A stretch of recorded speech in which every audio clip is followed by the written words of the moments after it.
हाँ बच्चों, आज हम लोग क्लास 12th में भ्रूण विकास में मोनोकाट पढ़ा गया था और जो है डाइकाट द्विबीजपत्री भ्रूण का विकास पढ़ा जाएगा। थोड़ा सा ये कठिन तो जरूर है, लेकिन इसको सिस्टमेटिक स्टेप बाय स्टेप बनाए हैं। इसको ध्यान से सुनिए, उसके बाद समझिए, फिर फिगर इसका हम दे देंगे, बहुत अच्छे ढंग से समझ में आ जाएगा। तो चलिए हम लोग स्टार्ट करते हैं द्विबीजपत्री भ्रूण का विकास। बच्चों, जाइगोट युग्मनज जो द्विगुणित होता है, ये वृद्धि और विकास करके जब बड़ा हो जाता है, ये बड़ा होकर के युग्मनज टीडी का मतलब ट्रांसफर डिवीजन, अनुप्रस्थ विभाजन। बच्चों, टीडी ट्रांसफर डिवीजन है, अनुप्रस्थ विभाजन करके ये टर्मिनल सेल स्मॉल जो छोटी कोशा होती है, वो टर्मिनल सेल अंतस दो कोशाएं बनाती हैं। जाइगोट ट्रांसफर डिवीजन द्वारा विभाजित होकर के दो कोशाओं का निर्माण करता है। एक बड़ी कोशा होती है और एक छोटी कोशा होती है। बड़ी कोशा होती है जो लाल, तो उसको बेसल सेल कहते हैं, आधारी कोशा, आधार कोशा, जबकि जो छोटी होती है वो टर्मिनल अंतस्थ कोशा होती है। अब ये जो टर्मिनल सेल होती है वो चैलेजा निभाग के तरफ होती है। किधर होती है? निभाग के तरफ स्थित होती है। और जो बेसल सेल होती है माइक्रोपाइल बीजांड द्वार की तरफ स्थित होती है। तो चैलेजा के तरफ और ये माइक्रोपाइल बीजांड द्वार की तरफ स्थित होती है। अब ये चैलेजा की तरफ जो निभाग वाली कोशा होती है, ये इम्ब्रियोनल सेल का निर्माण करती है। इम्ब्रियोनल सेल भ्रूणी कोशा का निर्माण करती है, अर्थात टर्मिनल सेल जो चैलेजा की तरफ से स्थित है उससे भ्रूणी कोशा का निर्माण होता है। और बेसल सेल जो माइक्रोपाइल की तरफ स्थित है उसे सस्पेंसर सेल, निलंबक कोशा का निर्माण होता है। अब ये इम्ब्रियोनल सेल बच्चों और सस्पेंसर सेल दोनों अलग अलग विभाजन करते हैं। सस्पेंसर निलंबक कोशा जो होती है, टीडी ट्रांसफर डिवीजन अनुप्रस्थ विभाजन द्वारा, टीडी का मतलब है ट्रांसफर डिवीजन अनुप्रस्थ विभाजन, और वीडी का मतलब वर्टिकल डिवीजन, ठीक है ना, अंतर विभाजन। ये दोनों विभाजन के फलस्वरूप pro embryo T shape, T आकृति का 4 कोशिकीय संरचना बनती है, जिसको प्रो एम्ब्रियो कहते हैं। तो अब यहाँ T shape 4 cell stage proembryo बन गया। आगे की तरफ जो सस्पेंसर सेल है, निलंबक कोशा, वो मेनी ट्रांसफर डिवीजन, बहुत कई अनुप्रस्थ विभाजन के फलस्वरूप 6 से 10 कोशिकीय तंतुमय निलंबक फॉर्म करती है।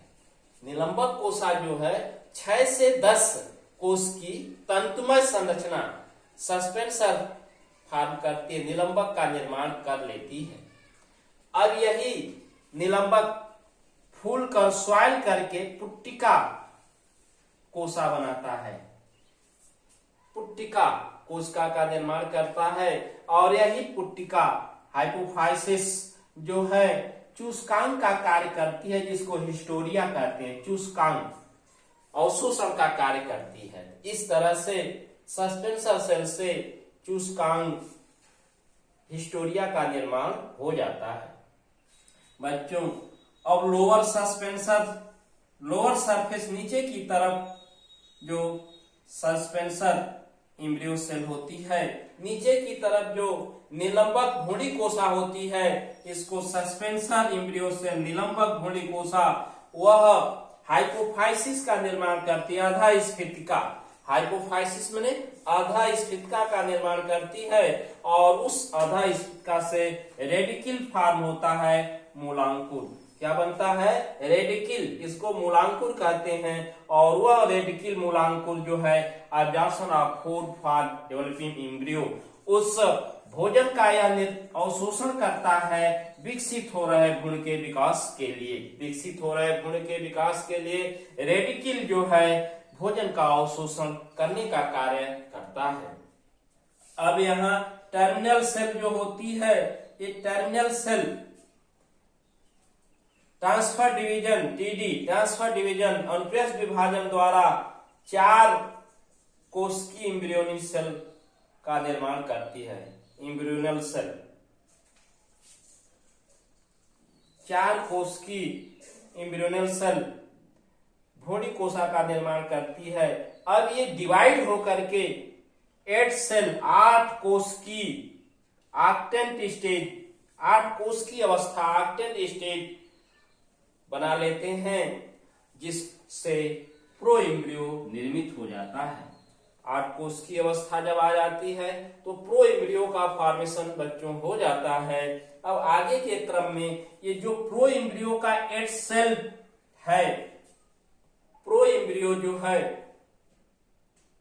8 कोश की प्रो एम्ब्रियो है, इसमें नीचे ऊपर तो आधा स्टिप का है, उसके नीचे 4 कोश की कोशिकाएं होती है और पुनः उसके नीचे 4 कोशिकाएं होती है। क्रम से नीचे की तरफ 8 कोशिकाएं होती हैं, तो उसके ठीक नीचे की 4 कोशिकाएं हाइपोबेसल सेल का निर्माण करती। कौन सी सेल?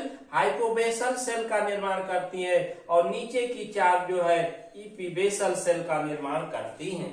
अब हाइपोबेसल सेल बच्चों और इपीबेसल सेल क्रमशः मूलांकुर रेडिकिल और प्रांकुर प्लेम्यूल का निर्माण करते हैं। मूलांकुर और प्रांकुर दोनों बन जाते हैं। हाइपोबेसल सेल से मूलांकुर और इपीबेसल सेल से प्रांकुर का निर्माण हो जाता है। तो हाइपोबेसल सेल बच्चों मूलांकुर व हाइपोकाटिलिडन का निर्माण करती है, जबकि इपीबेसल सेल प्रांकुर और काटिलिडन का निर्माण करती है। अब 8 सेल बार बार विभाजित होकर पेरिक्लाइनियल डिवीजन परिणत विभाजन द्वारा, पेरिक्लाइनियल डिवीजन परिणत विभाजन द्वारा ये 2 लेयर बनाती है, एक बाहर की तरफ एक अंदर की तरफ। तो बाहर की तरफ जो लेयर होता है वो इपीडर्मल सेल का निर्माण करता है और यह इपीडर्मल सेल जो है एंटीक्लाइनियल डिवीजन अपनत विभाजन, एंटीक्लाइनियल डिवीजन अपनत विभाजन द्वारा डर्मेटोजन त्वचाजन का निर्माण करता है। डर्मेटोजन का निर्माण हो गया। अब इसके जो इनर सेल होती है, इसके ठीक अंदर की जो कोशिकाएं होती हैं वो क्रमशः ट्रांसफर डिवीजन और वर्टिकल डिवीजन द्वारा ये रंभजन, प्लेरोम और बलकुटजन पेरिब्लेम का निर्माण करती है। परिरंभ और ये बलकुटजन दोनों मिलकर के बच्चों रंभ स्टील का निर्माण कर लेते हैं। अब स्टीलर सिस्टम आपको पढ़ाया गया है, जिसको वान टिघम और डाउलिट नामक वैज्ञानिक ने 1886 ईस्वी में दिया था। तो रंभ स्टील का निर्माण हो गया बच्चों। अब भ्रूण की जो कोशिकाएं होती हैं वो विभाजित होकर वृद्धि करके जो है बड़े आकृति में हो जाती हैं, एक हृदयाकार संरचना बना लेती हैं, कोनडेट स्ट्रक्चर हृदयाकार संरचना।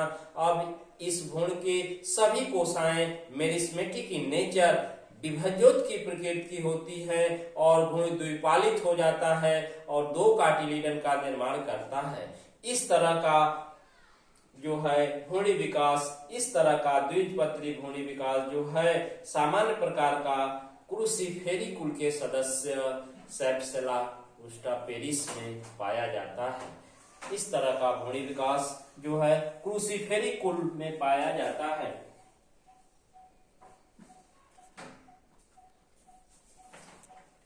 और इस तरह के बच्चों भ्रूणी विकास को ओनाग्रेड टाइप ऑफ एम्ब्रियोनिक डेवलपमेंट कहते हैं। ओनाग्रेड टाइप ऑफ एम्ब्रियोनिक डेवलपमेंट। अब इसको अच्छे से समझ लेंगे।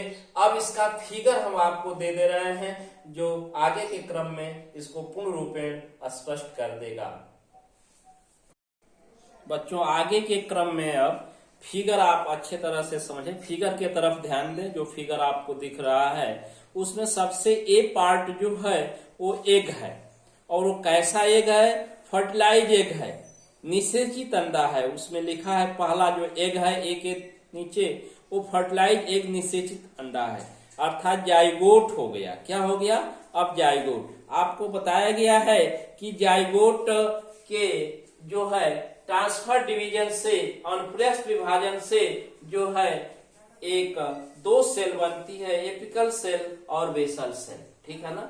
एपिकल सेल जो टर्मिनल सेल है अंतस्य कोशा, बी वाले में देखिए नीचे की तरफ बड़ी जो है वो बेसल सेल और ऊपर की तरफ जो स्मॉल छोटी है एपिकल आर्क टर्मिनल सेल है। अब सी वाले में देखें, इसमें जो बेसल सेल है प्रोलांग करके नीचे हो गई है और आक्टेंट 8 कोष की अवस्था हो गई है, गिन लें इसको, और ऊपर हाइपोफाइसिस दिख रहा है, ये आक्टेंट स्टेज आ जाता है। फिर ग्लोब्यूलर संरचना बन जाती है, गुंबदाकार, बिंबाकार, और नीचे की तरफ डी वाले में हिस्टोरियल सेल, ये निलंबक जो है सस्पेंसर हिस्टोरियल सेल का निर्माण कर दे रहा है जो चूसकांक का कार्य करता है। ये फिलामेंटस तंतुमय हो जाता है सस्पेंसर हिस्टोरियल सेल। ई में देखिए फिलामेंटस तंतुमय, और ऊपर के तरफ ट्राइएंगुलर फिगर, ट्राइएंगुलर संरचना, फिर ये प्रो एम्ब्रियो बन जाता है। अब ये हार्ट शेप एफ वाले में देखे, नीचे हिस्टोरियल सेल बड़ा हो गया, बीच में नेक लिए सस्पेंसर सेल और ऊपर की तरफ प्रो एम्ब्रियो हार्ट शेप हृदय की आकृति का हो जाता है।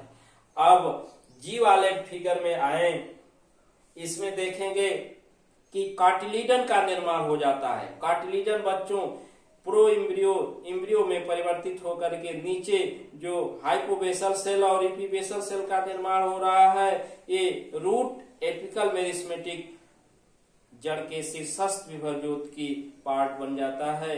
और ये कार्टिलीडन, 2 कार्टिलीडन आपको देख रहे हैं, 2 भागों में बंट जाता है जो सूट एपिकल मेरिस्मेटिक टिश्यू का कार्य करता है। मैच्योर एम्ब्रियो में देख रहे हैं, नीचे की तरफ ये प्रोलांग करके एम्ब्रियो जो है वैस्कुलर स्टैंड, वैस्कुलर टिश्यू और ग्राउंड टिश्यू का निर्माण कर लिया, और नीचे की तरफ बड़े लार्ज शेप जो है द्विपालिश संरचना कार्टिलीडन्स, 2 कार्टिलीडन बन गए, और इसमें डर्मेटोजन जो आपको बना है एपिडर्मिस का निर्माण कर लेता है, और पेरिब्लेम और प्लेरोम स्टील रंभ का निर्माण कर लेते हैं। इस तरह से ये द्विजपत्री भ्रूण के विकास की संरचना आपको बता दी गई। अब इसमें जो भ्रूण होता है, इस प्रकार का भ्रूणी विकास क्रूसीफेरी कुल के सदस्य जो है सेप्सेला में पाया जाता है, और इस तरह के भ्रूणी विकास को एक विशेष नाम दिया जाता है, जो नाम आपको कहते हैं ओनाग्रेड प्रकार, क्रूसीफर टाइप या ओनाग्रेड प्रकार का भ्रूणी विकास कहलाता है। और इस तरह के भ्रूणी विकास से जो सबसे सामान्य प्रकार का भ्रूणी विकास जो आवृतबीजी पौधे, द्विजपत्री आवृतबीजी पौधे में पाया जाता है। Thank you. इसको अच्छे से वीडियो को देखें, नोट बनाएं और इसको नोट तैयार करें। बच्चों ये लापरवाही न करें, पूरा वीडियो देखें और नोट तैयार करें। आगे के क्रम में यदि विद्यालय जब भी खुलेगा जुलाई, अगस्त, सितंबर, तो पीछे की कक्षाएं आपको डिवाइड नहीं की जाएंगी, समय अभाव में आगे के क्रम में ही पढ़ाया जाएगा। तो इसको ध्यान में रखते हुए वीडियो पूरा देखें, 1-2 बार देखें और इसको नोट तैयार करें। जो बच्चे अब तक नोट नहीं स्टार्ट किए हैं बिल्कुल इसको तैयार करें। यदि पूरा वीडियो नहीं मिल रहा है तो YouTube पर जाइए और के.एन. मौर्य क्लासेज चैनल देखिए, उसमें पूरा अब तक 1 महीने का वीडियो आपको रिपेयर मिलेगा और उसको पुनः दोहरा करके तैयार कर लें।